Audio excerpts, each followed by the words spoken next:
90% dos lares brasileiros têm pelo menos um aparelho de TV. Antes mesmo de aprender a falar, as nossas crianças encontram na televisão um ponto de referência para hábitos e costumes. Mas que TV é essa que os pequenos assistem? Há uma programação na TV brasileira que atenda às necessidades de aprendizado das crianças? Com quantos anos é adequado se apresentar a dita babá eletrônica para os nossos filhos? Hoje o assunto é a TV que a criança vê e quem está com a gente no estúdio é Raquel Pacheco, pesquisadora em mídia, crianças e jovens da Universidade Nova de Lisboa. Raquel, muito obrigada pela sua participação no nosso programa. Foi um prazer, obrigada. Eu que agradeço o convite, Yasmine. E eu acho até engraçado você ter essa fala do início, porque antes de eu ter a minha filha, eu falava, eu nunca vou usar a TV como babá eletrônica, é um absurdo, eu criticava muito os pais que faziam isso. Depois que eu tive a minha filha, eu percebi que é um mal necessário. O conjuntinho bebê conforto com a televisão é excelente, né? Uma calma criança que é ótimo. Eu vou ser sincera a você, eu não cheguei a colocar no bebê conforto porque eu acho assim muito over. Hoje em dia os pais de mãe já colocam, né? Não no bebê conforto, mas quando ela já entendia mais, quando ela já gostava assim, de assistir algum filme, um programinha com o Ana e tal. Eu realmente já coloquei muito filmezinho e ainda faço isso como forma de acalmar. A sua filha está com quantos anos? Ela está com 11. Eu tenho um outro menino, Arthur, com 6. É porque no ritmo que se tem hoje com as mães no mercado de trabalho, isso acaba sendo uma necessidade, até às vezes para tomar um banho a mãe coloca ali na frente da televisão, né? Eu também, hoje em dia, eu sou menos radical, até porque a gente tem que unir exatamente o que você falou. Tem que ir pelo caminho do meio, né? Não dá para ser radical. Então, se você colocar um bom filme para o seu filho assistir, não precisa ser um bom filme, mas um filme interessante, um filmezinho até da Disney, aqueles filmezinhos, né, de melhor qualidade, assim, que você veja que o enredo e que seja uma coisa interessante, ou então um programa ou um horário, né, que você veja que é um desenho animado mais interessante, ou uma série, né, que tem os valores melhores, eu acho que não há mal nenhum nisso, desde então que vamos falar que valores são esses, porque parece meio complicado a gente entender sobre o olhar de quem são esses valores mais adequados. Ou seja, hoje um filme padrão desses de cinemão, né? Ele está inadequado para as crianças ou transmite algum valor positivo? Você percebe alguma qualidade no sentido educativa? Olha, eu enquanto pesquisadora, enquanto investigadora, eu uso muito a intuição. Enquanto mãe, eu uso muito mais, né? Porque normalmente a academia usa-se muito pouco a intuição. E eu já costumo usar isso no meu trabalho. Enquanto mãe, eu uso a minha intuição, acho que 90%, né? E a experiência de outras mães, de outras... Claro, a ciência é fundamental, né? Não tenho o que falar, o que a gente faz na academia, a ciência... Mas eu acho que a ciência unida à intuição é fundamental. Acho que isso daí é o futuro, né? Então, eu acho que com as crianças é mais ainda. Eu acho que os pais têm que usar, assim, um pouquinho da intuição e sentar para assistir com eles, por exemplo. O que meu filho gosta de assistir? Vamos supor, o Ben 10, né? O Cartoon. O Cartoon, eu morei em Portugal há muito tempo. Quase 10 anos. E lá a gente quase não assistia o Cartoon, porque é muito americanizado, né? Eles assistiam muito mais... O Disney também mas aí o Disney já tem toda uma proposta mais para a Europa. Mais pedagógica também, talvez. E aqui, meu filho, por exemplo, adora assistir o Cartoon. Então eu vou lá, comecei a assistir o que ele assistia no Cartoon. Parei para sentei com ele para ver o que o Arthur está assistindo no Cartoon. Não dá para assistir.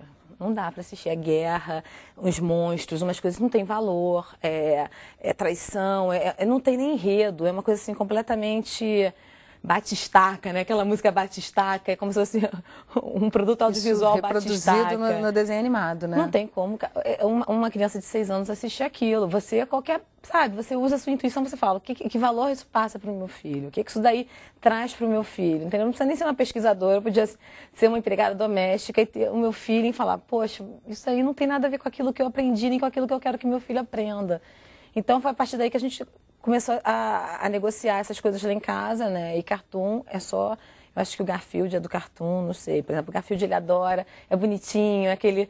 Então é uma coisa assim mais engraçada, então pode assistir. Acho que passa a Turma da Mônica, eu não sei bem. E ele é politicamente incorreto, né? Assim, fica claro que ele é politicamente incorreto, então para a criança aquele comportamento fica muito óbvio que não é o ideal. Exatamente. Agora, a gente vai voltar daqui a pouco a falar desse conteúdo que essas crianças veem, mas eu queria trazer um pouco da sua trajetória profissional. Você acabou de citar que você morou um tempo em Portugal, 10 anos, né? Sim. Você lá integrou a rede de trabalho do projeto Criança e Consumo. Como é que foi esse trabalho e já mesclando um pouco com a sua experiência de Portugal, o que o Brasil tem nessa área? Bom, desculpa, eu vou te... Tem uma correção. Eu te corrigi. Pode falar. Na verdade, a Criança e Consumo é aqui do Brasil, é o Alana, não é uma ONG, é sediada em São Paulo, e tem a Rede de Trabalho Criança e Consumo, faz um trabalho maravilhoso aqui no Brasil, um trabalho de ponta, um trabalho assim que é reconhecido no mundo inteiro. E é um trabalho assim que me deixa muito orgulhosa de ser brasileira. Uhum. E lá em Portugal eu levava um bocadinho e tentava passar para lá um pouquinho disso que a Alana faz aqui, né, que é o projeto através do projeto Criança e Consumo. O projeto Criança e Consumo, ele luta mesmo, né, por aquilo que a publicidade exibe para a criança. Hoje em dia a gente vê, é chocante, né, a falta de valores, o estímulo ao capitalismo, ao materialismo, ao consumo, né, de se digerir e passar aquilo. E né? como a publicidade se apropria da inocência da criança, já sabendo que ela é uma multiplicadora dentro de casa e que ela vai consumir, vai sugerir para os pais ou até implorar para os pais que tenham aquele consumo, né? Sabe-se que ela é uma boa vendedora, né? Eles jogam muito com isso. E os pais, sem tempo também, vão logo entregar esse produto para ser consumido para ficarem em paz, vamos dizer assim. Né? O projeto Criança e Consumo surgiu com a Ana Lúcia, que é a presidente, né, dessa associação, dessa ONG, e ela trabalhava num bairro muito pobre em São Paulo, e ela via que as crianças não tinham comida, mas tinham a sandalinha que passava na televisão.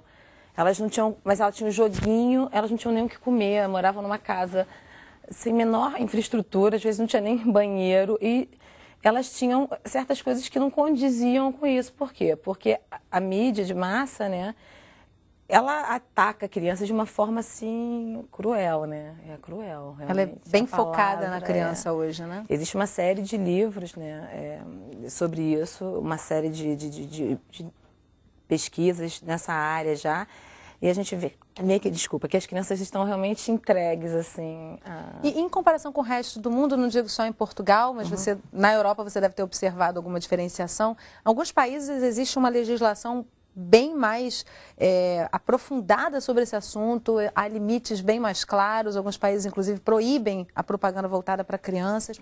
Como é que está isso no resto do mundo e o Brasil está muito atrasado nesse contexto? Eu acho que no Brasil, eu estava até lendo, quando eu estava vindo para cá, aquele livro Classificação Indicativa, e aqui a gente tem muita coisa... O que é esse livro, só para a gente fazer essa... O livro Classificação Indicativa é o livro que está no site do Ministério da Justiça, que discute porque a classificação indicativa dos programas que passam na televisão, os programas audiovisuais, não só na televisão, mas no cinema, enfim, eles são... é uma política pública.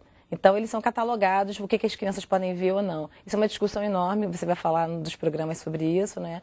É uma discussão muito interessante, porque é uma política pública bacana, é uma política pública que a gente tem que se apropriar, mas no Brasil a gente tem medo, assim, de se tornar censura, né? Que a coisa se torne censura. Ainda tem um resquício ali da época da ditadura, e que qualquer coisa que se fale de limitação é difícil também, é uma linha bem tênue, né? Porque quem é que vai dizer qual é o apropriado? Pois né? eu acho que isso daí, a mídia joga um bocado com isso, porque a mídia, ela quer ser dona da situação, né? Ela não quer discutir nada relacionado a ela, porque ela tem, eu acho que os meios de comunicação de massa, eles têm medo de começarem a discutir coisas voltadas para a comunicação, que são fundamentais, que nos países lá fora já se discute, não é? E aqui no Brasil não se deixa discutir, porque eu acho que eles têm medo da gente começar a mudar e começar o poder público dar as regras, né? A gente começar, a sociedade dar as regras, que é o correto. Então não se discute nada, mas classificação indicativa é fundamental, não tem nada a ver com censura, porque classificação indicativa num país democrático tem que ter a presença da comunidade, dos especialistas, das crianças, dos adolescentes, por exemplo, na BBC em Londres, né, que é uma TV pública, né, uma TV pública super conceituada. O que eles fazem? No site, eles botam ali os programas para as crianças e para os jovens. E aí você vai vendo qual é a classificação que você dá para o programa. Vamos supor, tem violência? Tem. Então vamos supor Matrix, né? Aí tem uma cena que a mulher pega a faca e fura, né, o cara, dá uma facada no cara. Então, vamos cortar essa cena, você pode até editar, você pode tirar essa cena e botar sem a cena da facada. Não dá para ficar melhor? Tira o sentido do filme? Não. Então, mas no Brasil isso seria considerado censura imediata, né? Seria um corte de censura. Mas acho que uma criança de 11 anos, ou 12 anos, ou 14 anos, precisaria assistir essa cena da mulher dando uma facada no cara, ela poderia assistir o filme, não sei se é esse filme, mas sem essa cena e daria o mesmo sentido, não é? Bom, queria até rapidamente citar com você antes do nosso intervalo sobre um estudo publicado na revista Pediatrics, que afirma que cada hora passada em frente à TV aumenta em média 10% as chances de que a criança seja hiperativa. Você já ouviu falar nisso? Concorda com isso? É bom, quem que vai discutir, né, com o artigo da Pediatrics? Mas eu acho que a criança fica ali, se ela fica numa situação meio que abandonada ali em frente da televisão, exposta ao que vem, realmente ela pode ser hiperativa, ela vai ter problema na escola, porque na verdade não é a televisão em si. É como isso daí é articulado dentro da casa da pessoa, não é? Você deixa a criança ali em frente à televisão, exposta a qualquer tipo de programa. Pensa bem, é isso que a gente está falando, vamos supor, é um filme de violência, uma criança que não tem ainda, não esteja preparada psicologicamente, biopsicossocialmente para assistir aquilo, para ter acesso àquilo. Aquilo ali não vai fazer bem a criança, realmente vai fazer até o fato dela estar ali paralisada em frente à televisão, ela deixa de gastar uma energia, né? Antigamente as crianças corriam muito mais, brincavam muito mais, havia muito mais jardins do que hoje, né? Então, quer dizer, talvez esse dado tenha também a ver com a falta de utilização dessa energia da criança, né? Ela fica hiperativa porque ela deixou de Eu acho que é tudo junto, né? acho que é tudo junto, né? Porque, por exemplo, às vezes eu falo para meus filhos, vamos acalmar, vamos ver um pouquinho de televisão, porque eles brincam tanto, tão suados, tão cansados, eles precisam acalmar, vamos ler um livro, vamos ver, porque assim, hoje em dia, eles são do audiovisual, né? As telas, hoje em dia, fazem parte dessa geração. Né? Não tem como não ter tela, tudo tem tela. E a televisão até te saiu um pouquinho do papel de vilã com a inserção do computador, do PC dentro da casa das crianças. É verdade. Né? A criança com 2 anos já está 2, 3 horas na frente do computador. É verdade. Hoje em dia, acho que daqui a pouco acho que não vai ter nem como a gente separar, né? Assim, vai ser tudo mais... Não tem como falar de televisão sem falar de internet sem falar de televisão, né? Até de cinema, acho que a tela, né? Acho que a tela, de uma maneira geral, faz parte da vida deles, mas tudo tem que ter um critério, né? Eu acho que você não pode deixar ali exposto a qualquer coisa, né? Bom, Raquel, a gente vai continuar conversando. Quero, em seguida, falar com você sobre como a TV pode incentivar a brincadeira também. Isso também é uma temática importante, né? Saber se existe uma programação adequada para que essa criança brinque diante da TV. Será que isso é possível? A gente vai fazer um rápido intervalo, mas volta já. Não saia daí.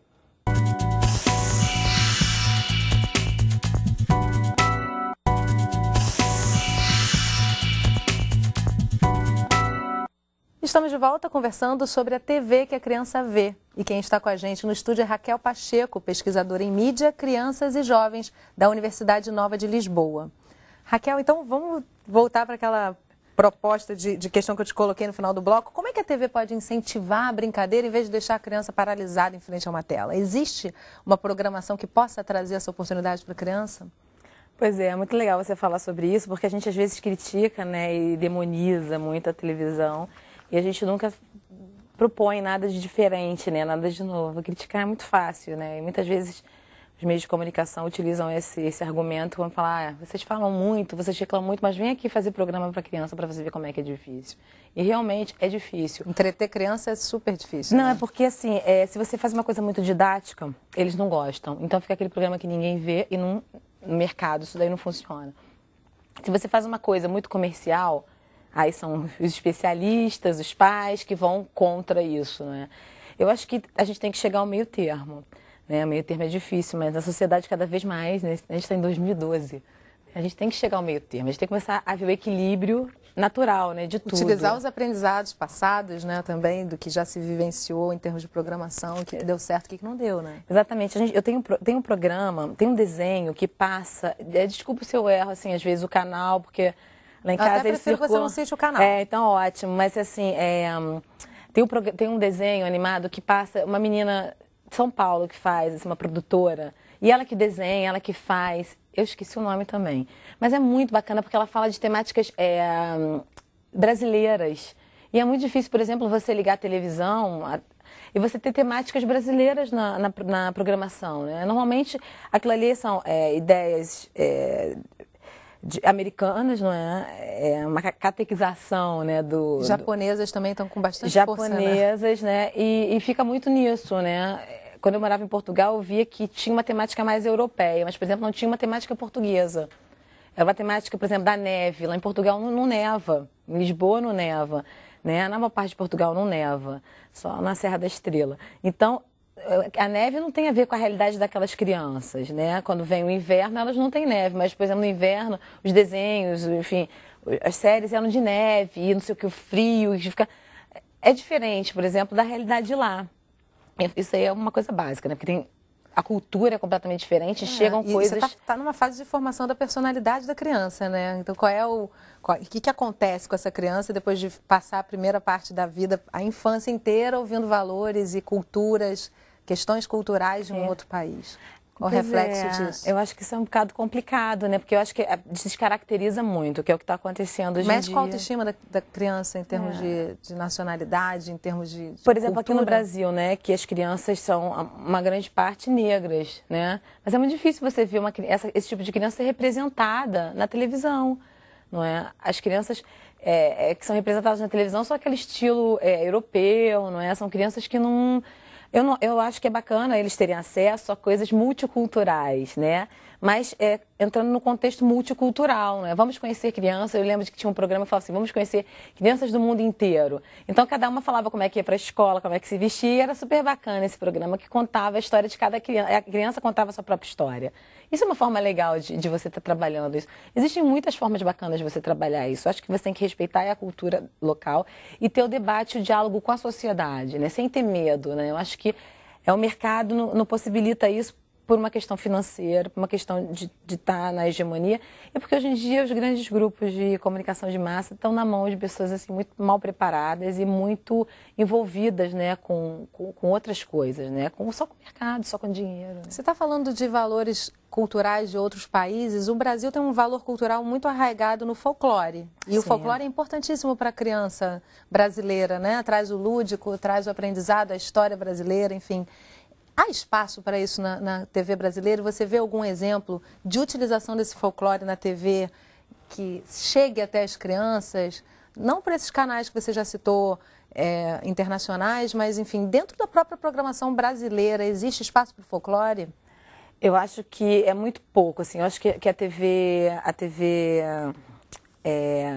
pública aqui no Brasil, eu acho que é ela que tem a melhor qualidade de programação. Porque, na verdade, o que é a televisão? A televisão é concessão, né? E a concessão é uma concessão pública. Somos nós, né, que deixamos aquele grupo ter aquela concessão. Mas eles não trabalham em favor da comunidade. Eles trazem coisas que vão vender, ou então que eles estejam comprometidos com o que vem de fora, ou com que eles vão ganhar mais dinheiro, ou que vão vender com mais facilidade. É o que a gente já falou, com esse consumo, né, que não é cultural, né, entretenimento, que você consome rapidamente e vai embora. Por exemplo, eu vou citar uma série que é a Hannah Montana, né? Ela, por exemplo, foi consumida, digerida, as meninas viam, compravam os produtos, faziam as coisas. Os produtos vêm sempre juntos, né? De certa forma, sempre há o produto tudo, atrelado. Né? É um pacote, né? Um pack junto com aquele produto audiovisual. É um lançamento de um mundo que você vai gastar dinheiro com aquilo. É a roupa, é tudo. Eu acho que a gente tem que começar a pensar nessas armadilhas. Mas pensando numa televisão de qualidade, isso daí não caberia. Mas isso daí não caberia, seria um outro tipo de televisão. Mas o outro tipo de televisão não daria tanto dinheiro, tanto retorno financeiro como esse. É por isso que a gente não discute isso, não é? Porque para que a gente vai discutir? Quando a gente for discutir, já está claro. Dá para se fazer uma televisão de qualidade? Dá. Dá para fazer uma programação de qualidade para as crianças? Está provado isso. Em vários canais, principalmente nos públicos, aqueles, né, que são mesmo, que o governo tem ali, são os melhores. Claramente não devem ter uma finalidade lucrativa, né? Exatamente. Agora, aqueles que são concessão, que também não deveriam ter esse ganância, né? Essa coisa do dinheiro. Essa concessão tem que ter um limite, né? Tem que ter um limite. Agora, então, vamos falar de limite, voltando lá para o comecinho do programa, a gente falou rapidamente sobre isso. Aonde se dá esse limite? Até uma pesquisa realizada recentemente estabeleceu que a partir dos 2 anos é menos nocivo, ou seja, até os 2 anos é extremamente nocivo se colocar uma criança em frente à TV.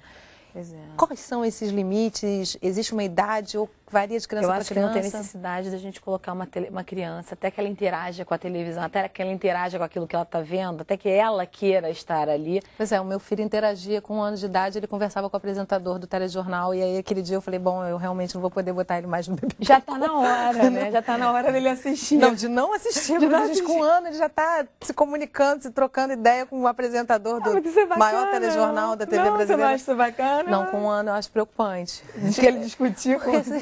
É engraçado, acho que também tem isso, né? A gente se encanta com a interação que a criança tem e qualquer bonequinho vai ficar mais...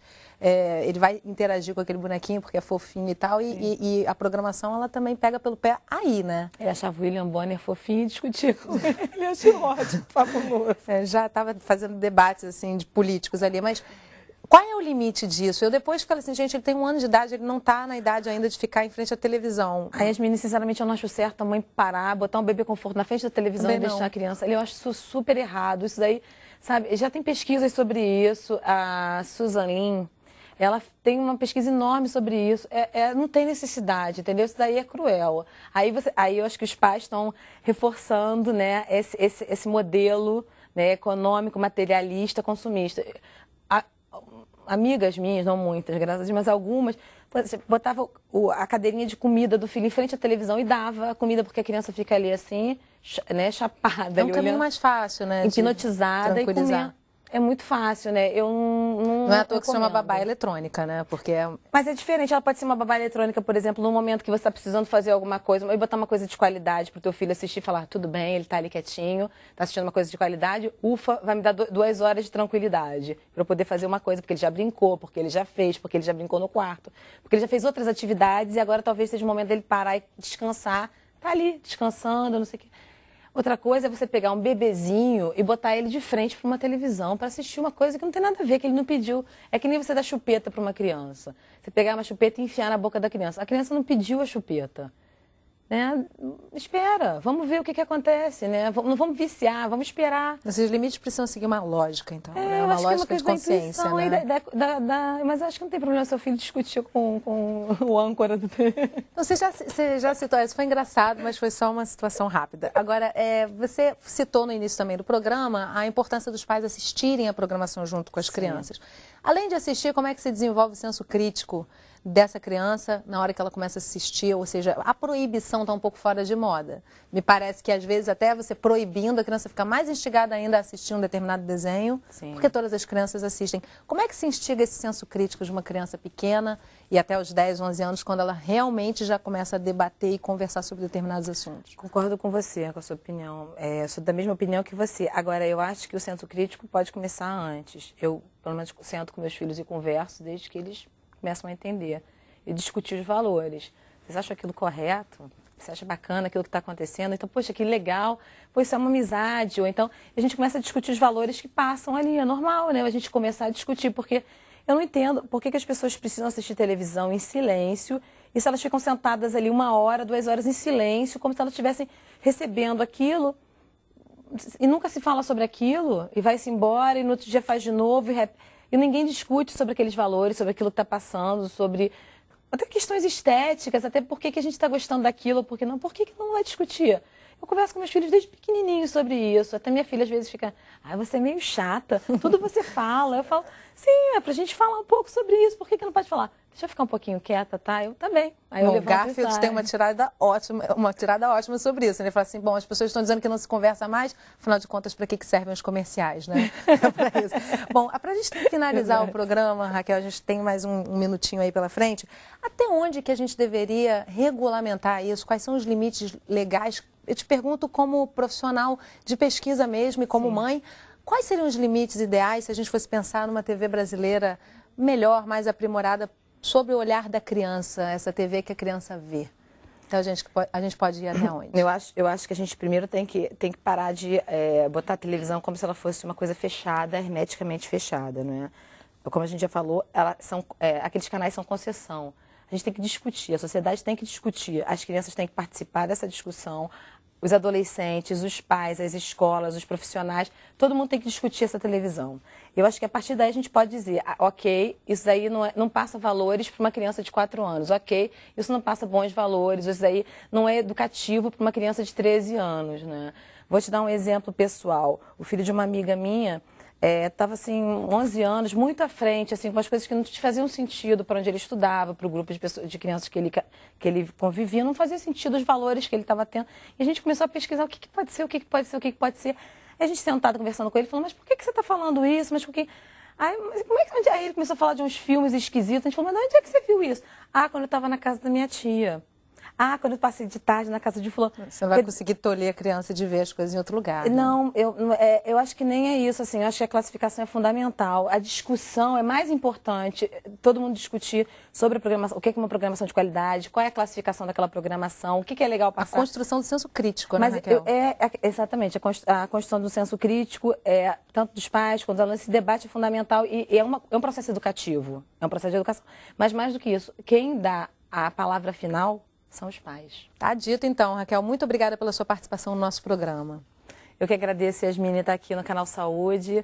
E o canal tá fazendo um trabalho, sempre fez um trabalho muito bacana. Eu que agradeço poder partilhar aí um pouquinho do que a gente sabe com as pessoas que estão em casa também. Obrigada, Raquel. Obrigada a você que acompanhou o Sala de Convidados Entrevista. Amanhã, o programa é sobre a TV como ferramenta de educação. Se você quiser rever ou gravar o programa de hoje, é só entrar no nosso site, canalsaude.fiocruz.br. Para comentários, você pode mandar um e-mail para canal@fiocruz.br. A gente se vê amanhã. Até lá!